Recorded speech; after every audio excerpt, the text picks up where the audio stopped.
Our next speaker in the New Work on Paradoxes conference at the University of Bucharest is Gațe. I'm delighted to be able to introduce Maria. We've been colleagues for a number of times. She's a senior student in the Faculty of Philosophy at the University of Bucharest, and we've been colleagues both here and at the Excellence Center in Philosophy. We both graduated at the same high school. So Maria, wonderful having you here. Thanks so much for agreeing to speak. And her talk today is titled Lies versus Falsehoods, an Augustinian Perspective on Lying and Pinocchio's Paradox. Maria, thank you again, and please take it away. Hello, everyone. My name is Maria Gațe, as you've probably heard from Andrei, and I'm a bachelor's degree student here at the University of Bucharest. And today I will be presenting you the difference between what I think are lies and what I think are falsehoods. And additionally, I will have an Augustinian perspective on lying, starting from Pinocchio's paradox.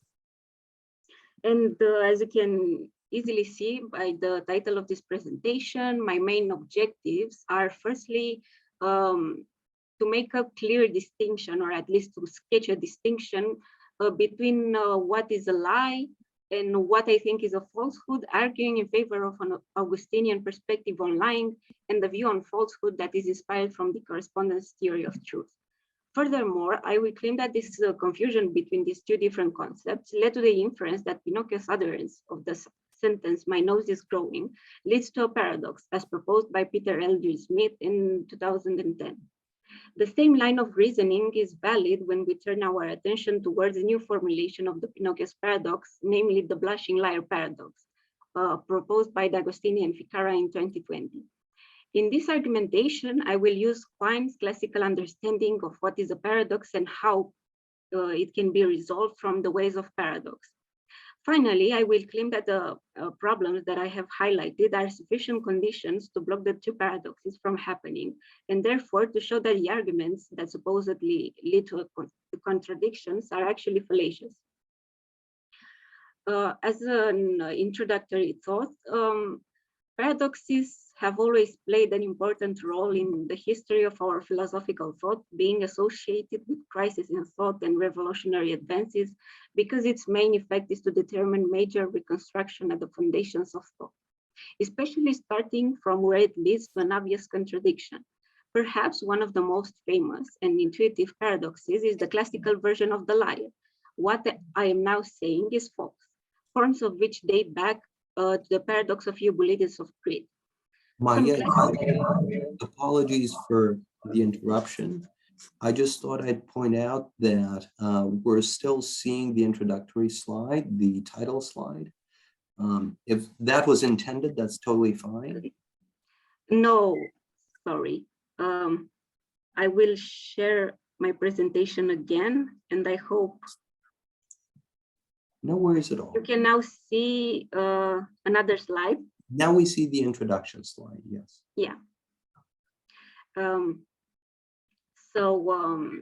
Resuming, some classical solutions to this paradox are Tarski's or Kripke's well-known semantic hierarchies, but we can imagine one scenario in which these theories hold no value.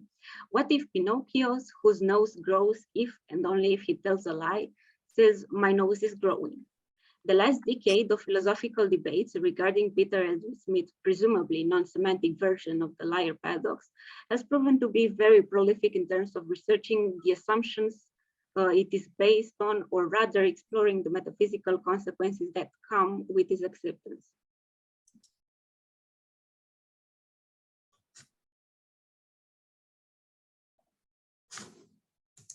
Sorry.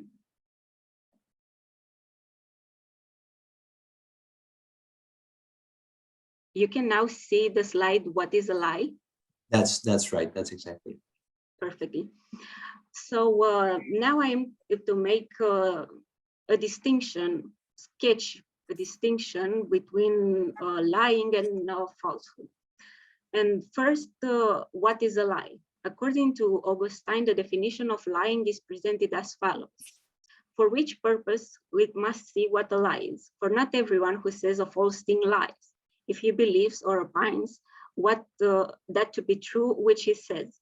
Now between believing and opining, there is this difference that sometimes he who believes feels that he does not know which he believes, although he may know himself to be ignorant of a thing and yet have no doubt that at all concerning it, if he most firmly believes it. Whereas he who opines thinks he knows that which he does not know. Now whoever utters that which he holds in his mind, either as belief or as an opinion, even though it be false, he lies not. An important aspect worth noting is that Augustine first defines what he means by a liar, then proceeds to deduce the meaning of lying from this. On the other hand, falsehood, potentially one of the most famous papers in which the term falsehood appears is Bertrand Russell's Truth and Falsehood. There Russell holds that a falsehood is the opposite of our knowledge about truth, and it can be considered to be an error. Thus, the concept of falsehood is closely related to the concept of truth, which is its opposite. That means we should continue further with finding a way in which we can determine what does it mean for a sentence to be true. For the majority of views, the accepted theory of truth is the correspondence theory of truth, or other classical theories of truth, such as coherentism or even pragmatism. Next, the identity between lies and falsehoods. There are plentiful of philosophical views that directly correlate the notions of lie and falsehood. One example being Eubulides of Crete says all Cretans are liars. There are also examples of well-formulated semantic or not paradoxes that assume the identity between lies and falsehood, such as the liar paradox, the Pinocchio's paradox, the blushing liar paradox, and other variations of the liar paradox, though not all of them. Now, proceeding to Pinocchio's paradox, it is as follows. Pinocchio grows if and only if what he is stating is false, and Pinocchio says, my nose is growing. So Pinocchio's nose is growing if and only if it is not growing. This reason can be succinctly reformulated in three distinct sentences that form the paradoxical argument, such as follows. 1. Pinocchio utters, my nose is growing. 2. Pinocchio's nose grows if and only if he tells a lie. 3. Pinocchio's nose grows if and only if it does not. Here it can be observed that the classical structure of a paradox. First, we have a proposition 1, which I will call the Pinocchio statement. Then we have proposition 2 that consists of a biconditional that makes the entire display scenario possibly paradoxical. Finally, proposition 3 is a contradiction that is easily obtained by substituting Pinocchio's utterance from 1 in the right side of the biconditional from 2. An important modification that I have made to the original structure of the paradox is that I have replaced the Pinocchio condition with a more accurate version according to the story of Pinocchio as created by Carlo Collodi. Pinocchio's grows if and only if what Pinocchio is saying is not true, has been replaced with Pinocchio's nose grows if and only if he tells a lie. Eldridge Smith considers this paradox to be a version of the liar paradox, but one that has the advantage of not using a semantic predicate. He considers that the predicate is growing is rather empirical than semantic and is only used to express a facial feature, even though it can be argued that the causal chain of this predicate actually leads to the use of truth functions. This will not be the objective of this presentation. I consider this argument to be part of the falsidical paradoxes group as described by Quine, mainly because it seems to have two core assumptions, even though tacitly presumed non-problematic, that give a false appearance of argumentative validity. I will sketch the core ideas of these assumptions as follows. First assumptions. The mismatch between language and reality from now on, I shall refer to this as a falsehood, is synonymous with the mismatch between a speaker's thoughts and the language she uses to express them, called a lie. The second assumption is that Pinocchio's nature is analogous to a machine that processes Pinocchio's utterance and turns it into nose growth if and only if that utterance is a lie. And next, I will propose two ways of resolving the Pinocchio's paradox. First, I will use Augustine's de mendatio, and the first way of resolving this paradox is related to the second premise, the Pinocchio condition, that is a biconditional that directly links Pinocchio's nose with his utterance of a lie. However, a problem arises in the moment we wish to do the substitution. What reasons do we have in order to think that there is a connection between, almost like a causal relation, connection between the utterance of a lie and the ontological consequence of a growing nose? My thesis is that this is only possible if we tacitly assume the correspondence theory of truth as providing a framework for the ascription of the truth value of Pinocchio's utterance. In his Metaphysics, Aristotle offers the classical formulation of the correspondence theory of truth, making it clear that the truth value of a proposition stands in its accordance with the factual reality, thus introducing an important ontological commitment to an ontology of facts or states of affairs. The definition of lying has been expressed in various different forms throughout the history of philosophy, but definitely one account still stands out among the others, namely Augustine's. His first treatise on mendacity, De Mendatio, is one of the first attempts in Western scholarship to provide a systematic study of lying and to provide a concise, clear-cut and reliable definition of what constitutes a lie. That being said, intentionality plays a key role in Augustine's conception, mainly because he seems to assume that lying is a phenomenon that is bound to human beings. Moreover, the intention to deceive is not only the condition that an utterance needs to fulfill in order to be considered a lie. Duplicity in thought, duplex cogitatio, implies that the liar has mismatching inwardly concealed believed truth and outwardly expressed truth.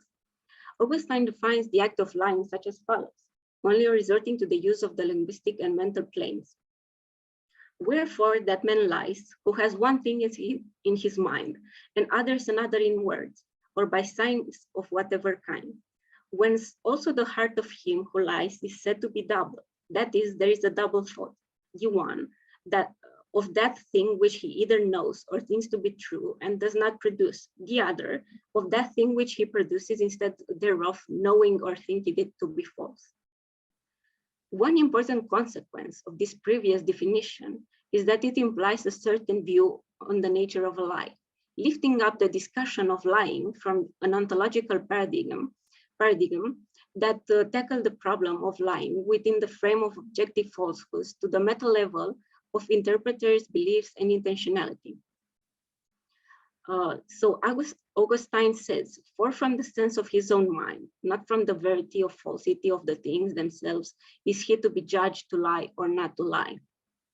Also, whence it comes to pass that he may say a false thing and yet not lie, if he thinks it to be so, as he says, although it not be so, and that he may say a true thing and yet lie, if he thinks it to be false and others it for true, although in reality it be so as he others it. This view, Augustine's view on what lying is strongly connected to Augustine's view on the purpose of language and how it should be. Similarly, Quine seems to assume that what we express by means of language have to be in accordance with logical principles, such as the principle of non-contradiction, and that paradoxes are just problematic cases, crises in thought, that need to be solved. In other words, the language should be in accordance with logic, not the other way around. These two views can be associated with Augustine's theory of the main functions of language from De Magistro, and it can be said that liars contradict the very principle of communication, the transmission of knowledge. And the second way of resolving the Pinocchio's paradox is based on the same premise as the first solution, namely premise 2, the Pinocchio condition, albeit approaches from a different perspective. How can How can Pinocchio's nose growth directly link to telling a lie without deliberate conscience on the part of the speaker? This way of resolving the paradox resides in questioning the implied nature of Pinocchio's that seem to be almost similar to a machine based on a very rigid algorithm. Once it tells a lie, its nose is automatically growing, or a truth barometer, as Peter Eldridge Smith himself says. The important question is, what reason have we to believe that such a thing could possibly exist? Or more precise, even though its existence is possible, it is also plausible. This objection, also called the objection of fictionality, has been first raised by J.C. Bill and then tackled by D'Agostini and Ficarra, ultimately resulting in proposing the blushing liar paradox, which is a version of the liar paradox, similar to Pinocchio's paradox, that does not have a problem with plausibility. My thesis is that this condition on which the paradox takes place seems to be in direct contradiction with multiple instances in which Peter Eldridge Smith has described Pinocchio as acting similarly to a conscious agent, such as Pinocchio was beguiled. The key question is, what exactly is the nature of Pinocchio? If Pinocchio is just a machine, a truth barometer, the Pinocchio scenario is not paradoxical because, as I have argued before, he cannot possibly be capable of lying because he must be capable of deliberately and consciously telling the lie. Also, telling a lie in an Augustinian view implies the intention of the speaker and also an incongruence between what he thinks to be true and what he claims to be true. And approaching to the conclusion, Quine's The Ways of Paradox from 1966. Given the fact that this presentation's aim is to highlight the conceptual problem in the formulation of both the Pinocchio's paradox and the blushing liar paradox, I find it necessary to first clarify what is meant by the term paradox, what I mean here as a paradox, and what exactly means to resolve one, if it is possible. In doing so, I will mainly follow Quine's classical understanding of a paradox, and I will later argue that the Pinocchio scenarios proposed by Peter Eldridge Smith is indeed paradoxical, even though certain conditions need to be fulfilled.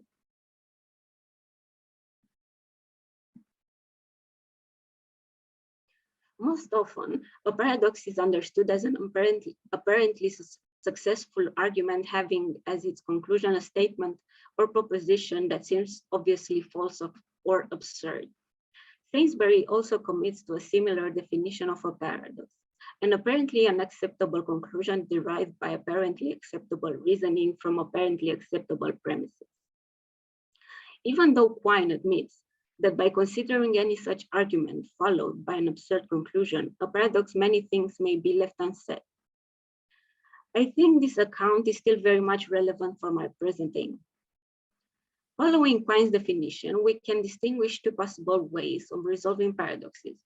We can show that and why, despite appearances, the conclusion is true after all, or we can show that the argument is fallacious. The later case, which will be relevant for my present aim, implies that there must be an error that must come from the interior of a premise, or even from the reasoning that leads to the contradictional, paradoxical conclusion itself. So Quine proposes a taxonomy of paradoxes that implies three distinct types of groups: veridical paradoxes, falsidical paradoxes, and antinomies. Among the paradoxes of the first type, we can find examples such as the famous Barber paradox or Frederick from the Pirates of Penzance. Veridical paradoxes are the ones whose conclusion is in fact true despite its air of absurdity. On the other hand, falsidical paradoxes are the ones whose conclusion is obviously false or self-contradictory, and some errors from the specific proof can be detected as responsible for the fallacious argument.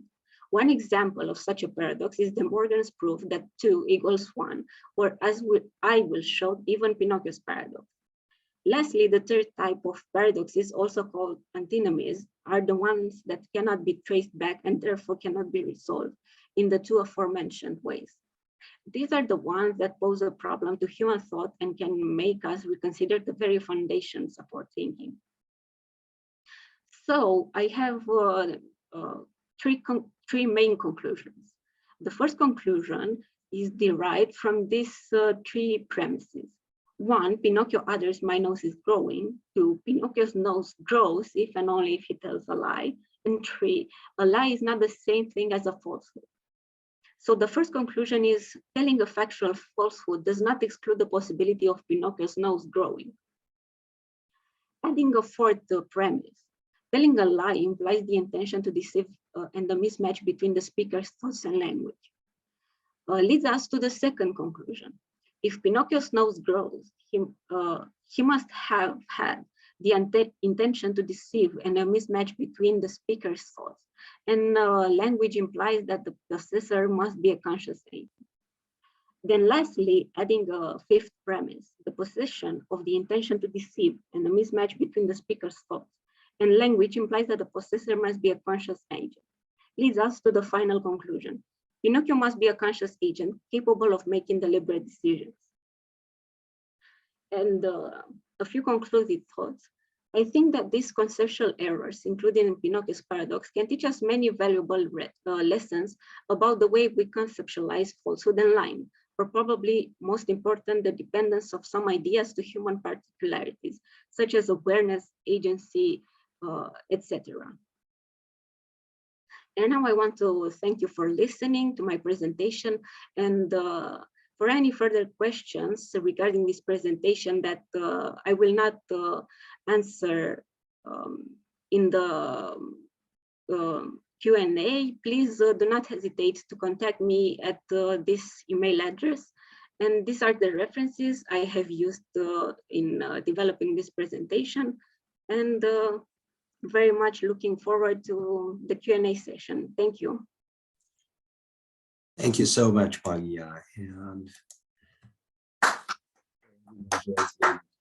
applauding your work. This is fantastic. I'm delighted. I think I saw the first installment of this, and I'm delighted to see how much has grown. And meanwhile, if there are questions, comments, or joinders, don't hesitate. Paula, please go ahead. We have Dr. Tomi from the Polytechnic University of Bucharest. Thank you. Thank you so much, Maria, for this wonderful and super interesting presentation. So glad to see you here. I was just wondering, so I think your solution using Augustine for Pinocchio paradox seems to work, in my opinion at least. However, I think it works only for this formulation of Pinocchio's paradox, because I was thinking while you were presenting that we can formulate, let's call them non-semantic paradoxes as the liar, like Pinocchio's, with other verbs that do not imply lying. And I think your solution fails in those situations. And it also fails if we accept the pretense of Pinocchio's in the story. Pinocchio really wants to say something false or wants to puzzle us, and then it also, I think it also kind of doesn't work that well. Do you just focus on this formulation, and are you okay with the fact that it doesn't work for others, or do you want to extend it, or you think it is any way to extend it? Yes, thank you, Paula. I think this is an excellent question, because I know that my solution to Pinocchio's paradox is rather narrow. I think that it can only be correlated with this formulation, this particular formulation of Pinocchio's paradox. And I do not claim it to be a universal solution for all the non-semantic liar paradoxes. It is just for Pinocchio's paradox and this particular formulation. Okay, thank you. Just to ask a quick follow-up on that. I think this is terrific. So would you then say that paradoxes of the sort that Pinocchio's might instantiate should be dealt with sort of one at a time in a particularistic fashion? Should be, it's almost like a hydra, and whenever you have one head, you cut it out, and then there's a different one. And so these should be dealt with individually, or would you say that perhaps each of them make different claims on our conceptual repertoire. So for instance, this particular version is best dealt with, you've suggested, by distinguishing lies from falsehoods, but perhaps different non-semantic paradoxes are best dealt with by invoking other sort of fundamental distinctions to our conceptual repertoire. Is this sort of roughly the way to go, or just methodologically speaking, how do you see the lay of the land here? I think this is an interesting highlight of a underlying presupposition that I think I have, and that is this particularist methodological assumption, because I think that because my solution varies so much on the context, saying that what a liar is before saying what a lie is, this particularist manner is implied. Even though I think, and I do not deny that this distinction between lies and falsehoods cannot be used in other paradoxes, such as the classical formulation of the liar. I think that the best way to approach these paradoxes is one at a time, with particular solutions. Great, fantastic, and stay tuned. One of the keynote speakers, James Cargill, has an older book called Paradoxes, where he aims to provide a unified solution to a number of them. So it seems as though it's terrific. You opt for a different methodology, and I'm very much looking forward to those conversations. If there are some other questions, comments, yes, Paula, please go. I have a quick follow-up.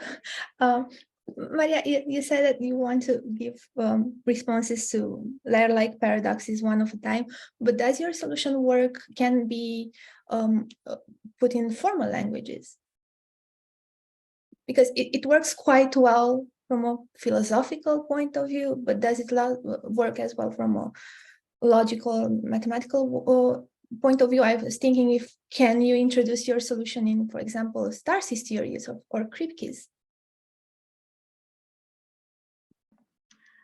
Indeed, this is a difficult question. I do not think in this particular phase of my research, it cannot be formalized. And I do not think it can possibly be formalized, even though there are many contextualist approaches to liar-like paradoxes.